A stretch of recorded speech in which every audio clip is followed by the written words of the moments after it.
All right. Welcome into the pod, everybody. I'm your host, Jay Caddy. Um, with us today is our 2018 Better Than That League champion, Christopher Singleton. Welcome, Chris.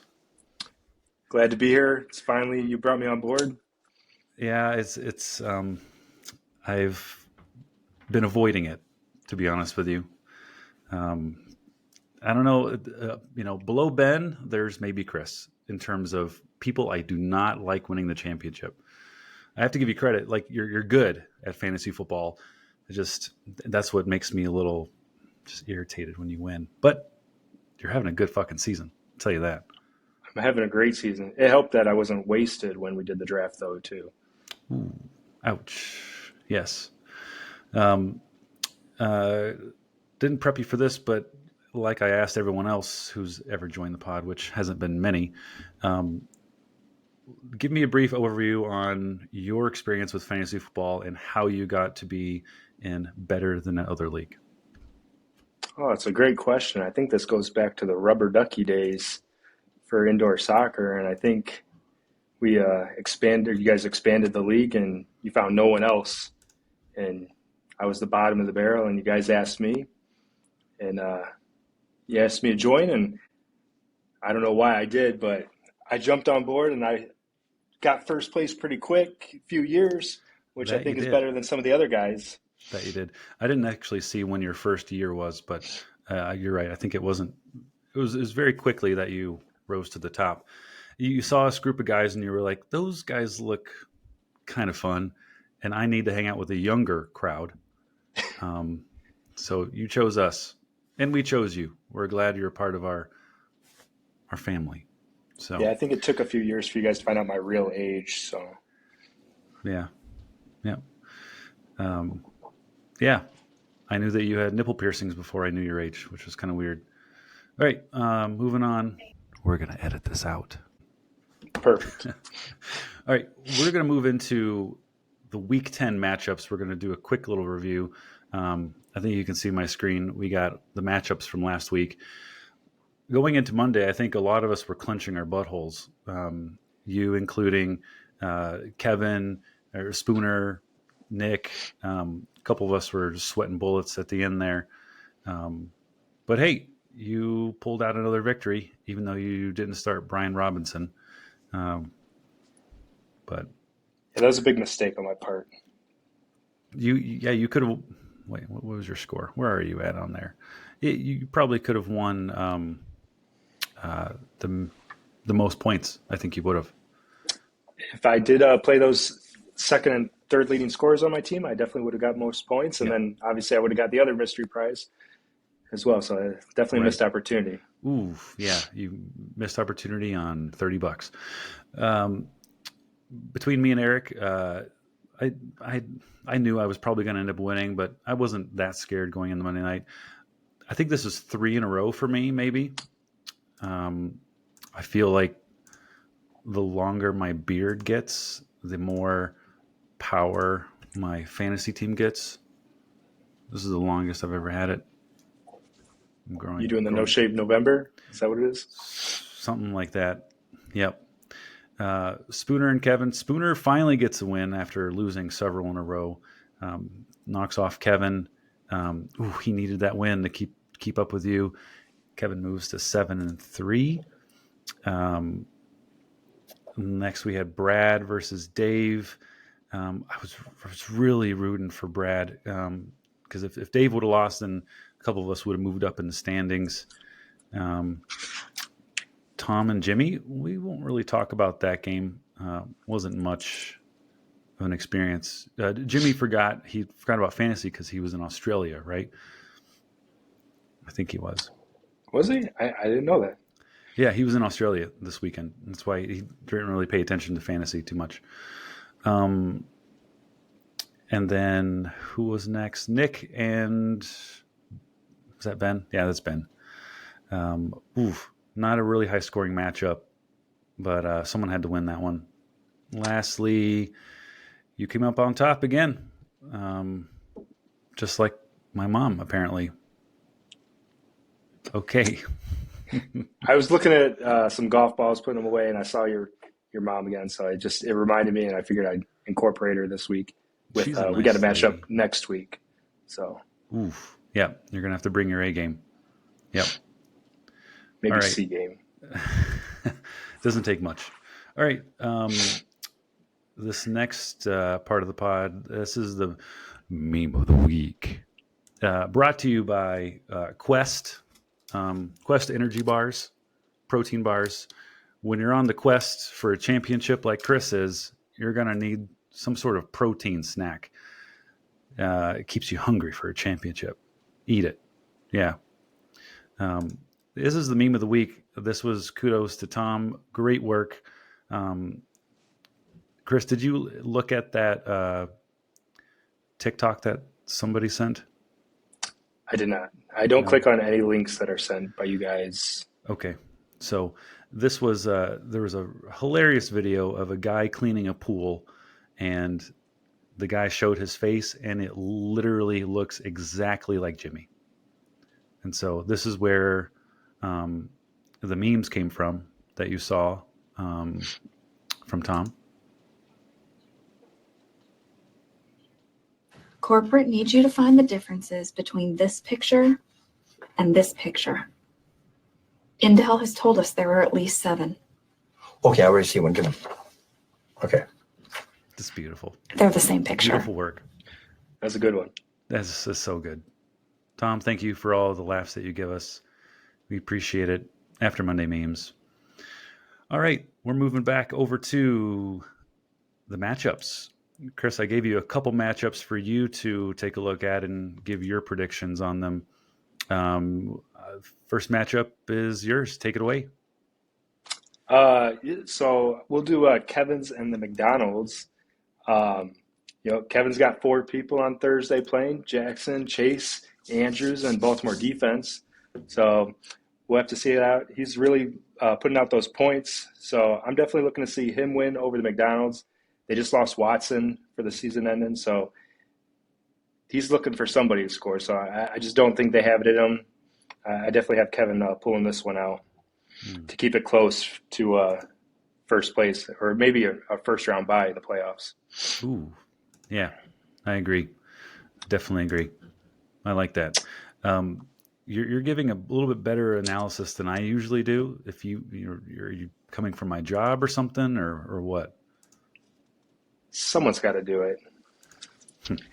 Yeah, it's a dirty job. It's a big matchup on Thursday, but there haven't been any good Thursday games. They've all been low scoring, so it's definitely going to set the precedent for the weekend. See what happens. It definitely will. The first Thursday, I'm actually excited to watch football. So I'll go next. We got Eric and Brad. Eric is sitting at 2-8, still in 12th place. The sole loser right now. This is unfamiliar territory to Eric and unfamiliar territory for Brad, having a winning record right now. Though Josh Allen isn't necessarily playing up to his standards, I still with his team of Brandon Cooks. He had a monster game last week. Rachaad White gets all the touches in the Tampa Bay backfield. Tyreek Hill he's Tyreek Hill. And going up against Eric's receivers who have really done nothing. He's playing 2 Seahawks receivers, George Pickens. No one's really doing much. It's going to be tough for Eric to overcome. I think this is an easy win for Brad, even though the projections say otherwise. I'm giving this one to Brad. It's unfortunate. I think Brad's going to pull that one off too, but I like to keep that lead. But yeah, so you would like Eric to win. I would like Eric to pull that one off. Yeah, I see Brad winning it. I never feel there's never really times where I feel bad for Eric. I'm actually starting to feel bad for this guy. Man, he's just whatever. It could be worse. It could be worse. Right. It could be like this next matchup I have, Spoon Dog and Bean Dip. I did take some notes on Bean Dip's team. Let's see what I got here. Yeah, it's not good at all. He's got JJ coming back, but that's really his only hope. I don't see anything good happening there. He's playing against Spoondog, who's scored the second most points, had the second most points scored against him, so he's definitely putting up. So I think he's going to just keep crushing and rolling, moving along and win this one as well. Yep. Bold strategy, though. He's going with no kicker this week so far. Yep. I did see that. Kicker It's strategy. intimidating. Yep. He's that confident, and I think he could pull it out. I would love to see Spooner play this week without a kicker and still beat Ben. That would be nice. Still projected to win without that kicker too. Yep. And I'm gonna pick them to win without the kicker. Yep. I think we're in agreement. All right. I'll take the next matchup. Dave versus Nick. Unlike you, I didn't take notes. I just take a look. And it looks like Nick's going to win this one. I don't understand how Dave's in third place with the team that he has. He's going out here starting Joshua Dobbs. Well, yeah, he's been putting up numbers, but going up against Denver's defense, Gabe Davis maybe has 2 games a year. That's really good. Tank Dell's a really good receiver. I like that. Playing 2 Green Bay Packers. Oof. Ouch. Packers suck. Yeah, this one's gotta go to Nick. I think Tony Pollard is finally gonna have a game where he actually gets touches. I think Dallas has heard enough negative things that, in the Twitter sphere about fantasy football. And they're like, oh, we got to get this guy touches to help all the fantasy players out there. And yeah, I could see this being a close matchup, a low scoring matchup, but Nick's going to pull this one out.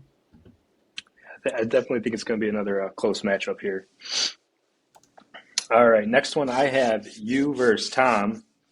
You do have Kupp. Obviously, he's definitely been underperforming. Your best player is really your defense besides your quarterback. So hopefully your defense can pull it off and get that rolling. But really, this is going to be a big matchup, though. 7 versus 8, trying to squeak their way into the playoffs. This is a good start. So big moves. And then we got Tom. He's got Burrow on Thursday night. And then he's got Ferguson going. I think that Ferguson dating that TikTok star Haley Cavender, really bump up his numbers like the Taylor Swift-Kelsey move. So I'm looking to see him have a big night with her moving over to TCU now. So big moves going. Wow. Game is not in Texas though. So, oof, yeah. We should stay in the loop if she's going to be at the game or not. I think I would like to know. I would definitely like to see the cam go over to her a few times for sure. Got at least 3 or 4 or 6. I do have Tom winning this one though. Oof, yes. Oh boy. I agree. I agree with you. There's no way I can keep up. Just looking at matchups across the board, I think Kupp and Lamb's going to be a wash.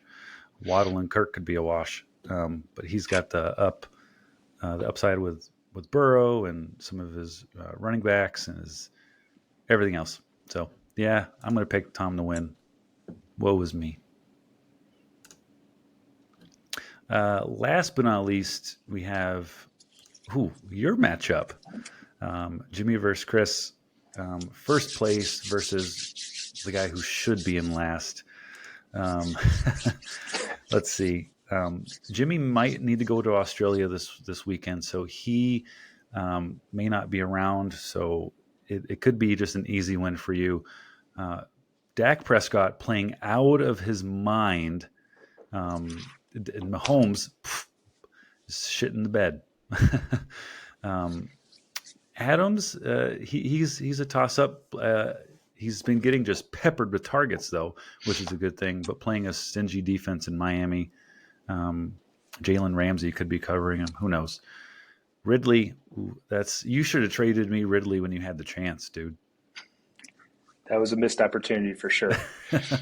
I wanted him so bad, and I am really glad you didn't give him up. So, and you made a nice trade with Nick. You picked up Ayuk. which was a really good move. I think he's a good receiver, a good pickup for you. Brian Robinson, I think he was the steal of the draft so far. I think he's like number 4 points overall running backs right now. So he's doing really good for you. I've had him on the bench most of the season, though. That's the problem, except for the bye week. So I haven't learned my lesson yet. Yeah. Well, this is it. He's going up against the Giants, who they just seem like they're just giving up completely. So he could ball out. This is a no-brainer. No-brainer. We're giving this one to Chris. I'm not saying your team name. Just Chris.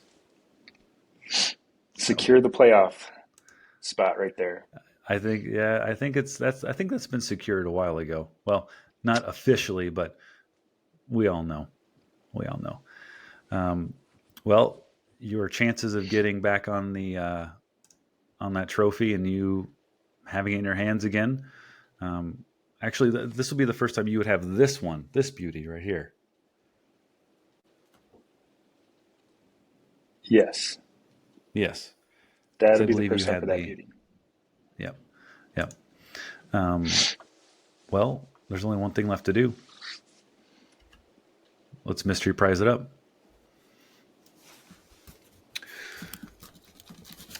All right. Your week 11 mystery prize drawing is... Here it is. Is that a new hat?